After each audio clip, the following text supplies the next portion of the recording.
मैं अव्यक्त कुमार वर्मा आज अपने यूट्यूब चैनल अव्यक्त वर्मा गुरुकुल में हम आप सबका हार्दिक स्वागत एवं अभिनंदन करते हैं। आज एक बहुत ही महत्वपूर्ण पुराण जिसके विषय में जानने का प्रयास करेंगे। वेद व्यास के द्वारा लिखित पुराण जिसका नाम है श्रीमद् भागवत पुराण। श्रीमद् भागवत पुराण को 2 खंडों में विभाजित किया गया है। प्रथम खंड में 8 स्कंद हैं। कितने स्कंद हैं? 8 हैं। और दूसरे खंड में स्कंद हैं 4। कुल 12 स्कंद होते हैं। जैसे रामायण में होते हैं कांड, उसी प्रकार भागवत पुराण में है स्कंद। तो इस प्रकार से हम देखेंगे दूसरा खंड में विषय सूची क्या क्या आती है। श्रीमद् भागवत पुराण के अंतर्गत दूसरे खंड में कौन कौन सी विषय सूची के अंतर्गत क्या क्या चीज़ें समाहित की गई हैं, तो उसके विषय में जानने का प्रयास करेंगे। ठीक है, तो देखते हैं। श्रीमद् भागवत कथा के अंतर्गत दूसरे खंड के अंतर्गत 9वें स्कंद से 12वें स्कंद तक की कथा में क्या क्या चीज़ें दी गई हैं, उसकी विषय सूची जानने का प्रयास करते हैं। तो वेद व्यास के द्वारा लिखित है ये श्रीमद् भागवत पुराण की कथा। अब इसको ध्यान से पढ़ते हैं एक बार। देखिए, 9वें स्कंद में अध्याय, कितने अध्याय हैं 9वें स्कंद में? 24 अध्याय हैं। कितने अध्याय हैं? 24 अध्याय हैं 9वें स्कंद में। ठीक है, तो प्रथम अध्याय 9वें स्कंद के अंदर कौन आता है? वैवस्वत मनु के पुत्र और राजा सुदुम्न की कथा आती है। दूसरे अध्याय में प्रसर्ध आदि मनु के 5 पुत्रों के वंश का वर्णन किया गया है। तीसरे अध्याय में महर्षि चवन्य और सुकन्या का चरित्र और राजा सयार्थी का वंश का उल्लेख किया गया है। और चौथे अध्याय में नाभाग और अम्बरीश की कथा आती है। नाभाग और अम्बरीश की कथा आती है। और 5वें स्कंद में दुर्वासा की दुख निवृत्ति होती है। छठे अध्याय में इक्ष्वाकु के वंश का वर्णन होता है। मानधाता और सौरभाद ऋषि की कथा का उल्लेख किया गया है। 7वें अध्याय में राजा त्रिशंक और हरिश्चंद्र की कथा का वर्णन किया गया है। 8वें अध्याय में क्या है? राजा सगर के चरित्र का उल्लेख किया गया है। राजा सगर के कितने पुत्र थे? सबको पता है। कितने पुत्र थे? 60,000 पुत्र थे। ठीक है, तो 9वें अध्याय में भगीरथ चरित्र और गंगा का अवतरण जो है उल्लेख किया गया है। 9वें अध्याय में भगीरथ ने गंगा को किस प्रकार से लाए थे, इसका उल्लेख किया गया है। 10वें अध्याय में भगवान श्री राम की लीलाओं का उल्लेख किया गया है। अच्छा, भागवत पुराण में 10वें अध्याय में 9वें स्कंद के अंतर्गत भगवान श्री राम की लीलाओं का उल्लेख किया गया है। भगवान श्री राम की शेष लीलाओं का वर्णन किसमें किया गया है? 11वें अध्याय में। 12वें अध्याय में इक्ष्वाकु वंश के शेष राजाओं का वर्णन किया गया है। और राजा निमि के वंश का वर्णन किया गया 13वें अध्याय में। चंद्रवंश का वर्णन किसमें किया गया? 14वें अध्याय में। 15वें अध्याय में ऋषिचक और जमदग्नि और परशुराम का चरित्र वर्णन किया गया है। जमदग्नि कौन थे? तो परशुराम जी के पिताजी थे। कौन थे? परशुराम जी के पिताजी। ऋषि जमदग्नि कौन थे? परशुराम जी के पिता। परशुराम के द्वारा क्षत्रिय संहार और विश्वामित्र के वंश की कथा आती है 16वें अध्याय में।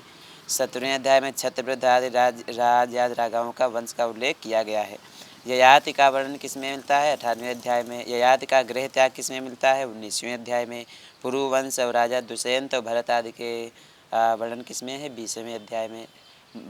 भागवत कथा के 9वें स्कंद के 20वें अध्याय में राजा दुष्यंत की कथा का उल्लेख किया गया है और उसके भरत का भी उल्लेख किया गया है।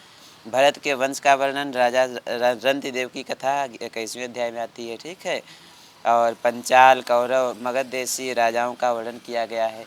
मनु, ध्वज, तुसतु आदि वंश का वर्णन है। विदर्भ के वंश का वर्णन किया गया है। तो इस प्रकार से हमने देखा 9वें स्कंद में 24 अध्याय हैं, उसमें किस किस का वर्णन किया गया है। अब देखेंगे दसम स्कंद। दसम स्कंद में किस बात का, किस विषय में बताया गया, तो देखते हैं। प्रथम अध्याय में दसम स्कंद के भगवान के द्वारा पृथ्वी को आश्वासन, वसुदेव देवकी का विवाह, कंस के द्वारा देवकी के 4 पुत्रों की हत्या का वर्णन किया गया है। और दूसरे अध्याय में भगवान का गृह प्रवेश और देवताओं द्वारा गर्भस्तुति। और तीसरे अध्याय में भगवान श्री कृष्ण का प्राकट्य का वर्णन किया गया है। अच्छा, भगवान कंस के हाथ से छूटकर योग माया का आकाश में जाकर भविष्यवाणी करना, ये दसम अध्याय के चौथे अध्याय में कहा गया है। ठीक, दसम स्कंद के। इसके बाद पूतना का उद्धार किसमें किया गया है? तो छठे में। और सकट भजन, तृणावत उद्धार, नामकरण संस्कार, बाल लीला, श्री कृष्ण का उखल से बांधा जाना, यमला अर्जुन का उद्धार, गोकुलाल से वृंदावन जाना, वृत्तासुर और बकासुर का उद्धार, अघासुर का उद्धार, ब्रह्मा जी के का मोह और उसका वंश, ब्रह्मा जी के द्वारा भगवान की स्तुति, धेनुकासुर का उद्धार, ग्वाल बालों की काली नाग के विषय से विषय बचाना, और कालिया नाग पर कृपा, कालिए के कालिए दह में आने की कथा, भगवान के ब्रजवासियों का दानव नर से बचाना, प्रलंबासुर उद्धार, गौओं गोपों को दावानन से बचाना, और ब्रज आदि का उल्लेख इसमें किया गया है। वर्षा और शरद ऋतु का वर्णन, वेणुगीत, चीरहरण, यज्ञ पत्नियों पर कृपा, और इंद्र यज्ञ निवारण है, गोवर्धन ग्रहता, नंद बाबा से गोपों की श्री कृष्ण के प्रभाव से विषय में बातचीत करना, और श्री कृष्ण का अभिषेक, वरुण लीला से नंद बाबा को छुड़ा कर लाना, रास लीला का आरंभ, श्री कृष्ण के विरह में गोपियों की दशा, गोपिका गीत, भगवान कृष्ण का प्राकट्य, गोपियों को सात्वनता देना, महारास, सुदर्शन, शंखचूर्ण का उद्धार, युगल गीत, अष्टिकासुर का उद्धार, कंस श्री अक्रूर जी को ब्रज में भेजना, केसी व्योमासुर का उद्धार, नारद जी के द्वारा भगवान की स्तुति, अक्रूर जी की ब्रज यात्रा, श्री कृष्ण बालराम का मथुरा आगमन, अक्रूर जी के द्वारा भगवान कृष्ण की स्तुति, अक्रूर जी के द्वारा भगवान श्री कृष्ण की स्तुति, श्री कृष्ण का मथुरा जी में प्रवेश, कुब्जा पर कृपा, धनुष भंग, कंस की घबराहट, कुबलया पीड़ का उद्धार, अखाड़े में प्रवेश, चारूण मुष्टिक पहलवानों का वध, और कंस का उद्धार, श्री कृष्ण बलराम का यज्ञोपवीत और गुरुकुल में प्रवेश, उद्धव जी की ब्रज यात्रा, उद्धव तथा गोपियों की ब्रज बातचीत और भ्रमर गीत, भगवान का कुब्जा और अक्रूर जी के घर जाना, अक्रूर जी का हस्तिनापुर में प्रवेश, ये सब जो है कथानक इसमें आते हैं, तो नवम स्कंद में आते हैं। अब दसम स्कंद में देखें क्या है, तो जरासंध, अच्छा इसके बाद देखते हैं नवम स्कंद था, ये दसम स्कंद का पूर्वार्ध था। अब दसम स्कंद का उत्तरार्ध है, उसमें क्या था, जरासंध से युद्ध, द्वारिकापुरी का निर्माण, काले यमन का भस्म होना, मुचकुंद की कथा, द्वारिका आगमन, श्री बलराम जी का विवाह, और श्री कृष्ण के पास रुक्मिणी का संदेशा लेकर ब्राह्मणों को आना, रुक्मिणी हरण, शिशुपाल के साथी राजाओं की रुक्मिणी के द्वारा हार, और श्री कृष्ण रुक्मिणी का विवाह, प्रद्युम्न का जन्म, संभासुर का वध,